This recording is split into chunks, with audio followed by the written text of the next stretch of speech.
Doctor की सलाह कार्यक्रम सुन रहे सभी श्रोताओं को पंकज मेश्राम का नमस्कार। श्रोताओं, एक सार्थक जीवन की पहचान ही ये होती है कि वो औरों के काम आए, लोग हमें हमारे अच्छे कार्यों से याद करें।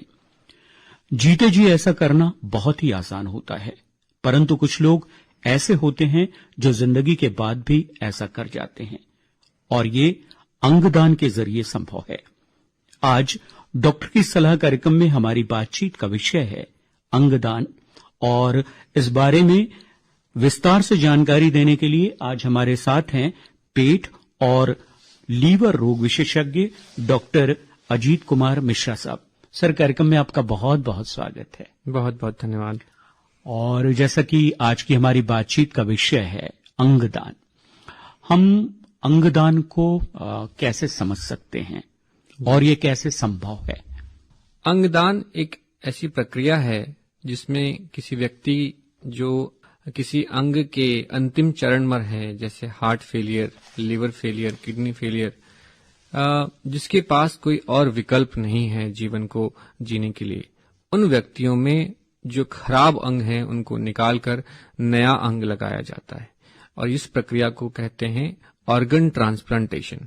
यह कई प्रकार का हो सकता है, जैसे किसी का लिवर खराब है तो लिवर ट्रांसप्लांट करते हैं, किडनी खराब होने पर किडनी को ट्रांसप्लांट करते हैं, हार्ट खराब होने में हार्ट का ट्रांसप्लांट करते हैं। इसके अलावा कई अंग, जैसे आपने सुना होगा कॉर्निया का ट्रांसप्लांट होता है। तो यह प्रक्रिया जिसमें उनके खराब अंग को निकालकर और नया अंग लगाया जाता है, यह अंग प्रत्यारोपण है। अंग प्रत्यारोपण के लिए हमें अंगदान की जरूरत पड़ती है। यह अंगदान दो प्रकार से हो सकता है, एक जीवित व्यक्ति द्वारा और एक जिसके मस्तिष्क या ब्रेन डेड होने के पश्चात उनके परिवार की सहमति से उनके अंगों को निकालकर दूसरे व्यक्ति में लगाया जाता है। अगर हम आज की वर्तमान स्थिति को जानना और समझना चाहें, क्या जितने अंगों की हमें आवश्यकता है उतने डोनर हमारे पास उपलब्ध हैं? हमारा देश बहुत विकासशील है और विकसित है, बट ऑर्गन डोनेशन, जो अंगदान की जो जानकारी है, वो बहुत कम लोगों के पास है। और इसी वजह से हमारे यहाँ जो डिमांड और सप्लाई का मैच है वो कम्प्लीटली मिसमैच है। अगर आप देखें तो किडनी के लगभग 5 लाख किडनी प्रतिवर्ष चाहिए हमारे देश में, जबकि उनकी सप्लाई लगभग 50,000 है। वैसे ही लिवर, लगभग 50,000 लिवर ट्रांसप्लांट की जरूरत एक साल में होती है, लेकिन सिर्फ 750 से 800 लिवर हमें साल भर में मिल पाते हैं। कॉर्निया, स्किन और हार्ट के ट्रांसप्लांटेशन के जो नंबर हैं और जो हमें मिल रहा है वो लगभग 100 गुना कम हो रहा है, और इसका प्रमुख कारण यही है कि इसके बारे में जानकारी न होना, और उसी वजह से हमारे यहाँ कई लोग ऐसे हैं जिन्हें अंग प्रत्यारोपण न होने की वजह से वो अपना जीवन खो देते हैं। जी, आपने कहा कि इसका एक बड़ा कारण जन जागरूकता का अभाव है। जी, अब सरकार इस दिशा में लगातार काम कर रही है, ऐसे अभियान चला रही है, लोगों के बीच ये संदेश पहुंचाने की उनकी कोशिश है। उसमें हमें कहां तक सफलता मिली? बेशक सफलता मिली है। जो हमारे नंबर्स हैं ओवर द पीरियड जो हमने देखा है वो बढ़े हैं। इस मामले में हमारा साउथ इंडिया, जो तमिलनाडु प्रदेश है, गुजरात है, इनके नंबर्स बहुत बढ़े हैं। बट पूरे देश में इस मुहिम को सफल बनाने के लिए हर इंसान, हर वर्ग, सबको पता होना चाहिए कि अंगदान क्या होता है, और वही जानकारी मैं देना चाहता हूं, क्योंकि कई लोगों के मन में बहुत सारी भ्रांतियां होती हैं कि उनके अंग निकाल लिए जाएंगे, या आईसीयू में हैं तो उनके अंग निकालने के लिए उनके मरीज को मार दिया गया। ऐसी बहुत सारी भ्रांतियां जो आए दिन मैं देखता हूं, तो वो सब भ्रांतियां जब तक दूर नहीं होंगी, लोग इस कदम को आगे नहीं लेंगे। जी, डॉक्टर अजीत कुमार मिश्रा साहब, अब हम आपसे इसकी प्रक्रिया को जानना और समझना चाहेंगे। कोई भी व्यक्ति किसी भी उम्र का हो, वो दाता हो सकता है। हो सकता है कि उसके सारे अंग काम ना आवे, लेकिन बहुत सारे अंग होते हैं जो किसी भी उम्र से इस्तेमाल किए जा सकते हैं। जरूरत ये होती है कि उस व्यक्ति ने अपने जीवित होते हुए या तो अपने परिजनों को अपनी इच्छा बताई हुई हो, या उन्होंने ऑर्गन डोनेशन का जो प्लेज फॉर्म होता है उसमें अपनी साइन किए हुए हों, लेकिन सबसे ज्यादा जो लीगल फॉर्मेलिटी है उसके लिए जरूरत ये है कि परिवार, क्योंकि उस समय वो व्यक्ति ब्रेन डेड हो चुका होता है, उसका मस्तिष्क काम नहीं करता, वो आईसीयू में है, तो वो कोई डिसीजन नहीं ले सकता। तो डिसीजन जो है वो उनके परिजनों को लेना है। तो परिजन अगर निर्णय लेते हैं कि हाँ अब हम चूंकि यह व्यक्ति इस दुनिया में नहीं रहेगा, तो उसके अंग को निकालकर वो किसी और के जीवन के लिए निकाल सकते हैं। जी, वैधानिक जो प्रक्रिया जिसकी आपने बात की वो केवल क्या प्लेज लेने तक सीमित है? जी, प्लेज लेने का जो मेन पर्पस है, जो मेन उद्देश्य है, वो हमारी इच्छा को बताना है। अगर हमारे देश में किसी ने प्लेज लिया हुआ है, इसका मतलब ये नहीं होता कि उसके ब्रेन डेड होने के पश्चात उसके अंग को हम निकाल सकते हैं। वो तभी हो सकता है जब उनके मृत्यु के पश्चात उनके परिवारजन के लोग उस समय सहमति दें। तो ब्रेन जो प्लेज लेने का मेन उद्देश्य है वो ये अपने घर वालों को, अपने परिजनों को ये बताना कि हमारी इच्छा ये थी कि हमारे जीवन के पश्चात हमारे अंगों का इस्तेमाल किसी और के लिए हो जाए, ताकि हम जाते हुए भी किसी और 8 लोगों को नया जीवन दे सकते हैं। एक व्यक्ति जो अपने अंगदान करता है वो लगभग 8 लोगों को नया जीवन देता है, और इसलिए अंगदान से बड़ा दान कुछ भी नहीं हो सकता। लेकिन क्योंकि अंगदान की जब भी हम बात करते हैं तो ये हमारे मृत्यु के बाद की स्थिति होती है, वहां पर परिवार का, उनका निर्णय ज्यादा मायने रखता है।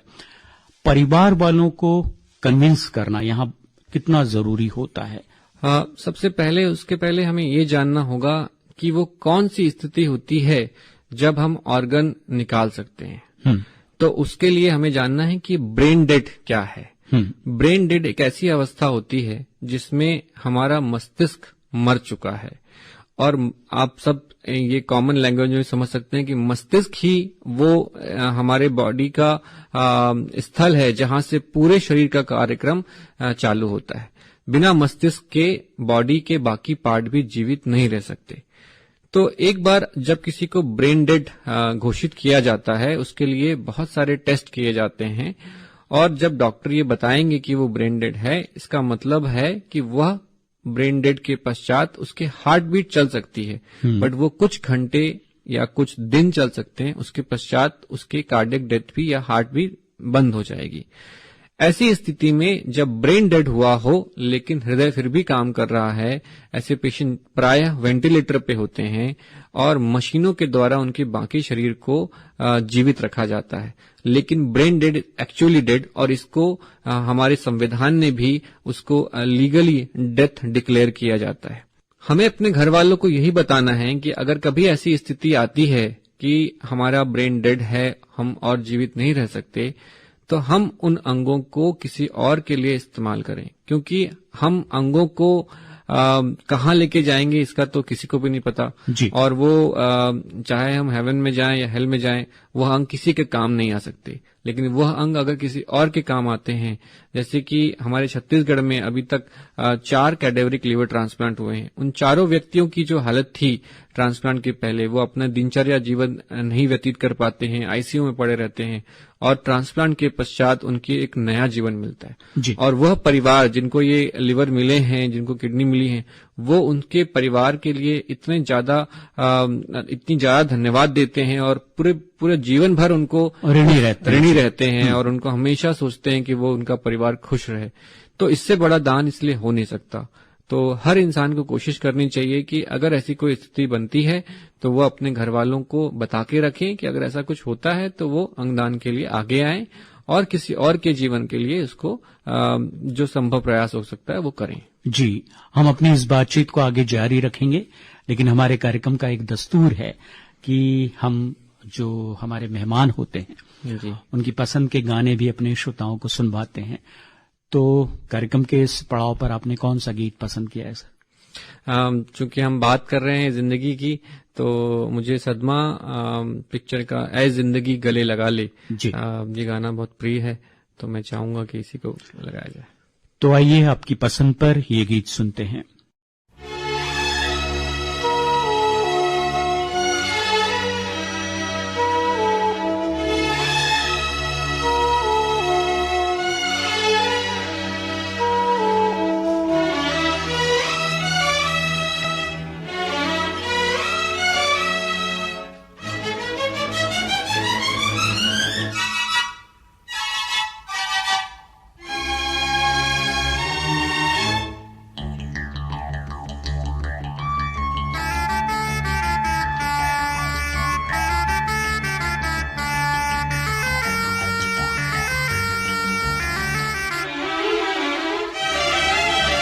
ऐ जिंदगी गले लगा ले, ऐ जिंदगी गले लगा ले। हमने भी तेरे हर एक गम को गले से लगाया है ना। ऐ जिंदगी गले लगा ले, ऐ जिंदगी।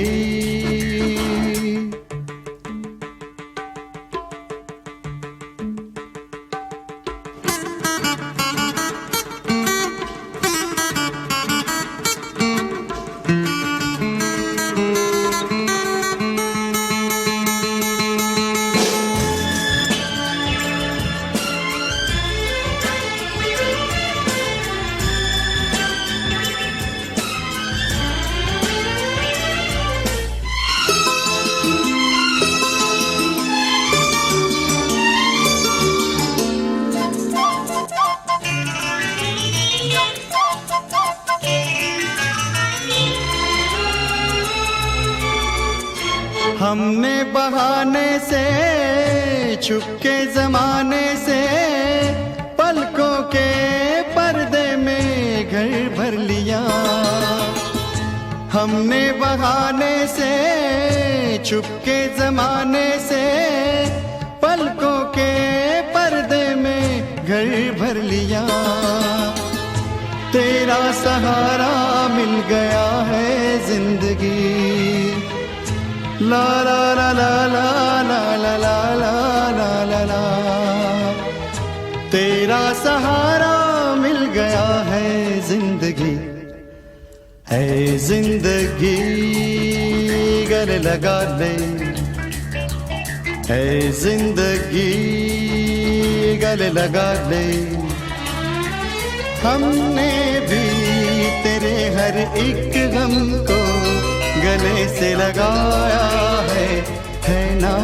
ऐ जिंदगी गले लगा ले, ऐ जिंदगी।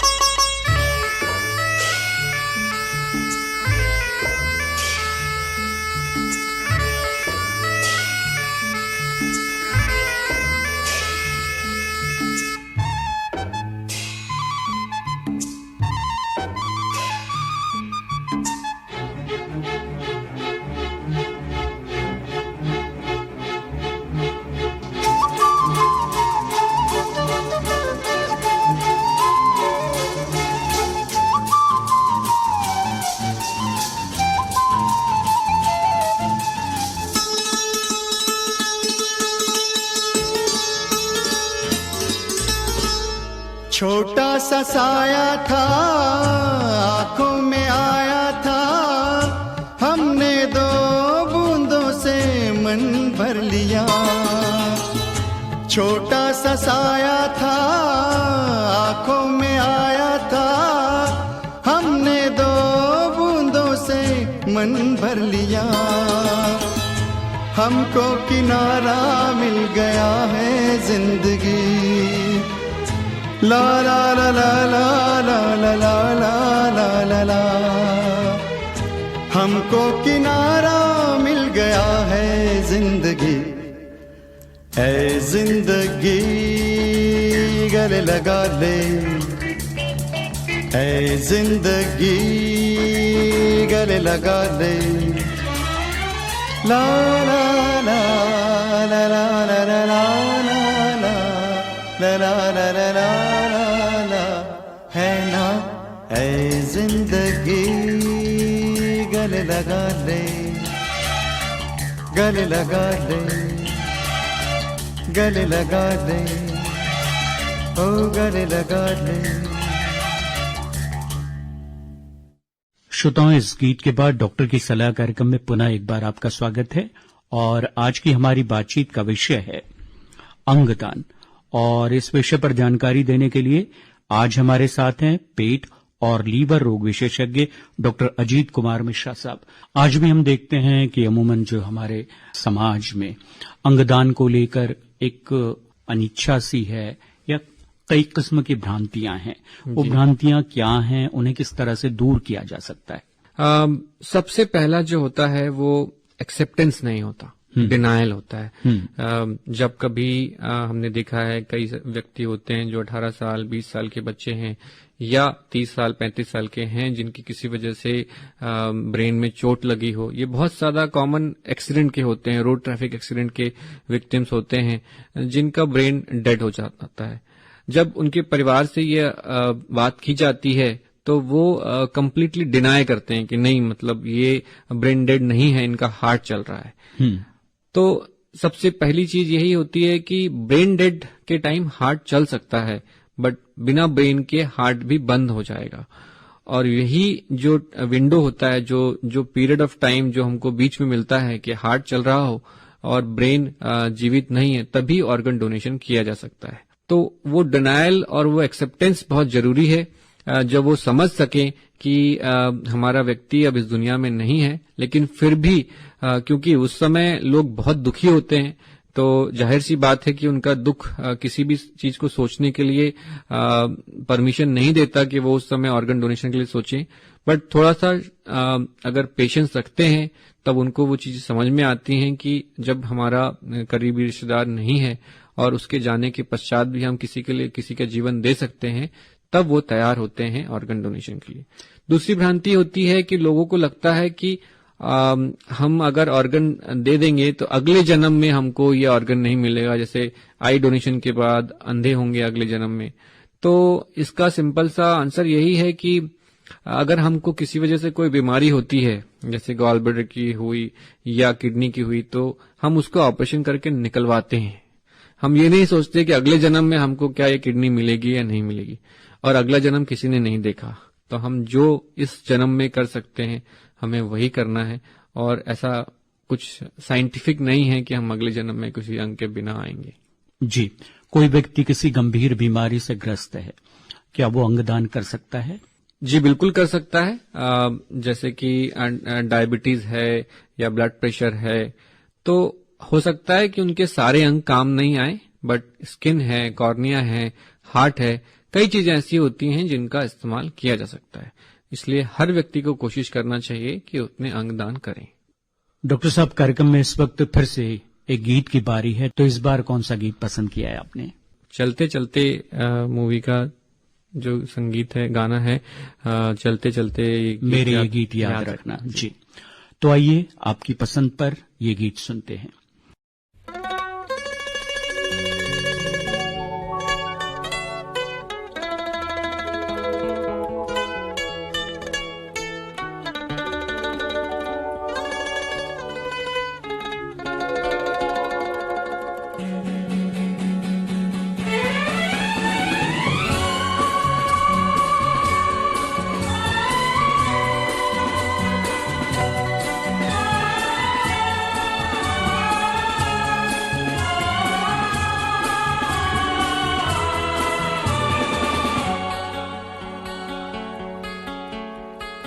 चलते चलते मेरे ये गीत याद रखना, कभी अलविदा ना कहना, कभी अलविदा ना कहना।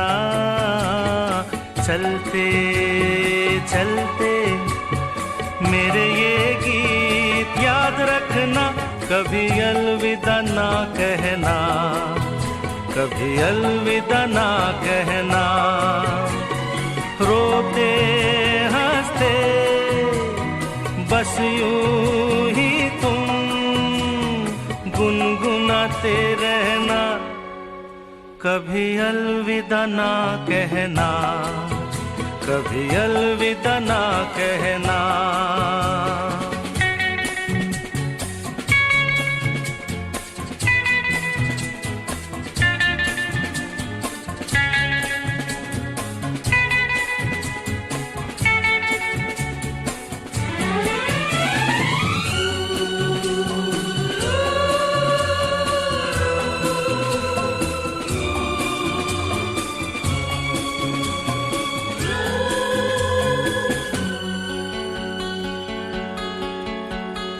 प्यार करते करते हम तुम कहीं खो जाएंगे इन्हीं बहारों के आंचल में थक के सो जाएंगे।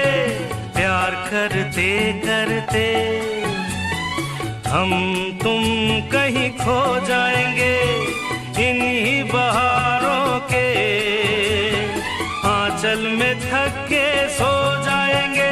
सपनों को फिर भी तुम यूं ही सजाते रहना, कभी अलविदा ना कहना, कभी अलविदा ना कहना। चलते चलते मेरे ये गीत याद रखना, कभी अलविदा ना कहना, कभी अलविदा ना कहना।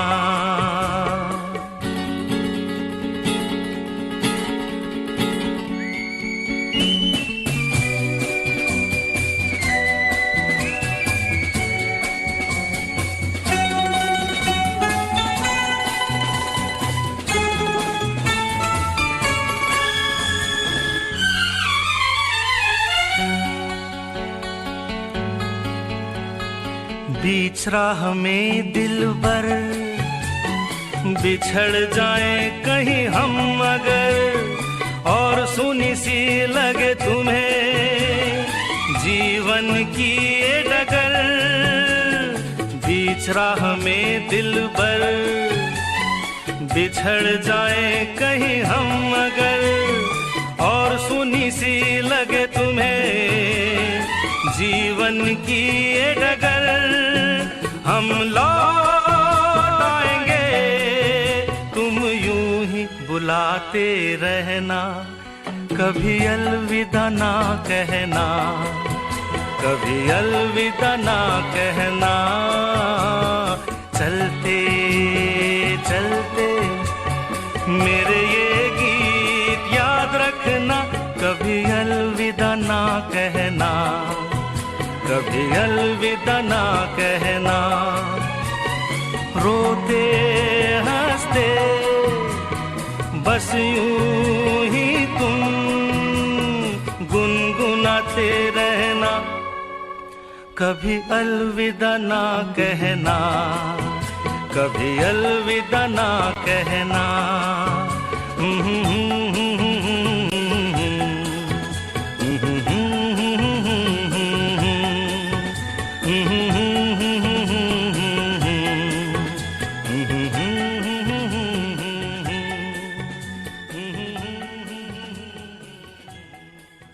श्रोताओं, इस गीत के बाद डॉक्टर की सलाह कार्यक्रम में पुनः एक बार आपका स्वागत है। और आज हमारी बातचीत का विषय है अंगदान, और इस विषय पर विस्तार से जानकारी देने के लिए आज हमारे साथ हैं पेट और लीवर रोग विशेषज्ञ डॉक्टर अजीत कुमार मिश्रा साहब। सर, यदि हम अपने राज्य की बात करें तो क्या स्थिति है? जी, हमारे राज्य में अंग प्रत्यारोपण के लिए स्टेट का एक ऑफिस है, जिसे बोला जाता है SOTTO, state organ and tissue transplant organization, जो नेशनल ऑर्गेनाइजेशन से लिंक्ड होता है। तो यदि कोई व्यक्ति यह निर्णय लेता है कि उसे अंगदान करना है, तो ये सारी इन्फॉर्मेशन गवर्नमेंट ऑफिस से होते हुए जाती है। कई बार लोगों के मन में ये भ्रांतियां होती हैं कि हमारे अंग को बेच दिया जाएगा। ये भ्रांतियां बहुत कॉमन है, लेकिन यह संभव नहीं है, क्योंकि ये पूरी चीज स्टेट ऑफिस की निगरानी में होती है और उनके पास एक रजिस्ट्री होती है। रजिस्ट्री होती है उन लोगों की जिनको अंग की जरूरत है। फॉर एग्जाम्पल, अगर किसी को लिवर की बीमारी है, किडनी की बीमारी है, जिनको इन अंगों की जरूरत है, तो उसकी पूरी रजिस्ट्री ऑफिस में होती है। और जब भी कोई व्यक्ति यह निर्णय लेता है कि उनके परिवार ने यह सहमति दी कि हाँ, इनके अंग का हम निकाल सकते हैं, तो वो पूरी जानकारी सोटो ऑफिस में जाती है। वहां से ही अंगों को एलोकेट किया जाता है कि किस मरीज को ये अंग मिलेंगे। कई बार ऐसा भी होता है कि लोग चाहते हैं कि उनके अंग उनके नजदीकी रिश्तेदार को मिले, जबकि ऐसा नहीं है संभव, क्योंकि ये सारी चीजें रजिस्ट्री के हिसाब से जिनका नंबर होगा उन्हीं को मिलेगा, उसमें कोई भी व्यक्ति बीच में आकर अंग को खरीद फरोख्त नहीं कर सकता। अब हम आपसे ये जानना चाहेंगे कि प्रत्यारोपण के लिए जो पंजीयन होता है उसकी कोई आयु सीमा निर्धारित होती है? जी, अभी किडनी और लिवर के लिए 65 साल है, बट आने वाले समय में जो उम्र है रिसिपिएंट की उनको हटा दिया जाएगा, क्योंकि ऐसा निर्णय हुआ है कि किसी भी व्यक्ति की उम्र चाहे कितनी भी हो, अगर वो फिट हैं और जिनको ये संभावना है कि ट्रांसप्लांट के बाद वो अच्छा जीवन व्यतीत कर सकते हैं, तो उनको हम ट्रांसप्लांटेशन के प्रोसेस से डिनायल नहीं किया जा सकता। इसी उद्देश्य से सुप्रीम कोर्ट का ये ऑर्डर है कि किसी भी व्यक्ति जो जिसकी उम्र कितनी भी हो वो रजिस्टर करवा सकते हैं। कोई व्यक्ति अंग प्रत्यारोपण के लिए किसी दूसरे विकल्प की तलाश में है तो उसके लिए क्या विकल्प हो सकते हैं? देखिए, एक विकल्प तो लिविंग डोनर ट्रांसप्लांटेशन है, जिसमें उनके परिवार के कोई सदस्य हैं। अगर कोई सदस्य नहीं है तो कैडेवरिक ट्रांसप्लांटेशन के लिए हमेशा रजिस्टर करवाएं। और अगर परिवार के अलावा कोई सदस्य है जो आपके मित्र हैं, जो बहुत समय से आपको जानते हैं, वो देना चाहते हैं, तो उनकी विशेष स्क्रूटनी होती है गवर्नमेंट के द्वारा, और अगर उसमें सब कुछ सही पाया गया तो वो भी अंगदान कर सकते हैं। जी, और यहाँ ये भी जानना जरूरी होगा कि दान दिए गए अंगों को रोगियों के साथ कैसे मिलाया जाता है? यूजुअली ब्लड ग्रुप सबसे इम्पोर्टेंट है। कोशिश की जाती है कि जो ब्लड ग्रुप कंपैटिबल हैं, जैसे ए को ए, बी को बी, ओ को ओ और ए बी को ए बी मिले। और उसके अलावा किडनी के लिए टिश्यू क्रॉस मैच किया जाता है कि जो जिसको अंग मिलने वाले हैं वो उनके अंगों के लिए फिट हैं कि नहीं, तो उसके लिए क्रॉस मैच की प्रक्रिया की जाती है और जिसमें फिट पाया जाता है उनमें ही किडनी को ट्रांसप्लांट किया जाता है। कार्यक्रम के अंत में कोई ऐसी बात जो इस बातचीत के दौरान छूट रही हो जिसे आप बताना चाहें? जी, मैं अपने देश के हर नागरिक से ये गुजारिश करना चाहता हूं कि अंगदान की प्रक्रिया को बहुत सीरियसली लें, ज्यादा से ज्यादा लोगों को इसके बारे में बताएं, खासकर हमारे युवा वर्ग जो आने वाले समय में लोगों को जागरूक कर सकते हैं, वो उस प्रक्रिया को समझें, क्योंकि जो रिक्वायरमेंट है वो बहुत ज्यादा है। और किसी को भी जब किसी के परिवार में ये घटना होती है और लोगों को लगता है कि ट्रांसप्लांट हो और जब अंग नहीं मिलते हैं, वो दर्द अगर हर इंसान समझे तो ये बिल्कुल चाहेगा कि उनके जाने के पश्चात उनके अंगों का इस्तेमाल किसी और व्यक्ति को अगर वो करके नया जीवन मिलता है तो इससे बेहतर कुछ नहीं हो सकता। जी, बहुत बहुत शुक्रिया डॉक्टर अजीत कुमार मिश्रा साहब। आज आपने अंगदान विषय पर बहुत ही महत्वपूर्ण जानकारी दी। उम्मीद करते हैं ये जानकारी हमारे सुनने वाले श्रोताओं के लिए फायदेमंद होगी। आपने हमारे लिए वक्त निकाला, हमसे बात की, बहुत बहुत शुक्रिया आपका। धन्यवाद। श्रोताओं, इसी के साथ डॉक्टर की सलाह कार्यक्रम का ये अंक समाप्त होता है। अब पंकज मेश्राम को अनुमति दीजिए। नमस्कार।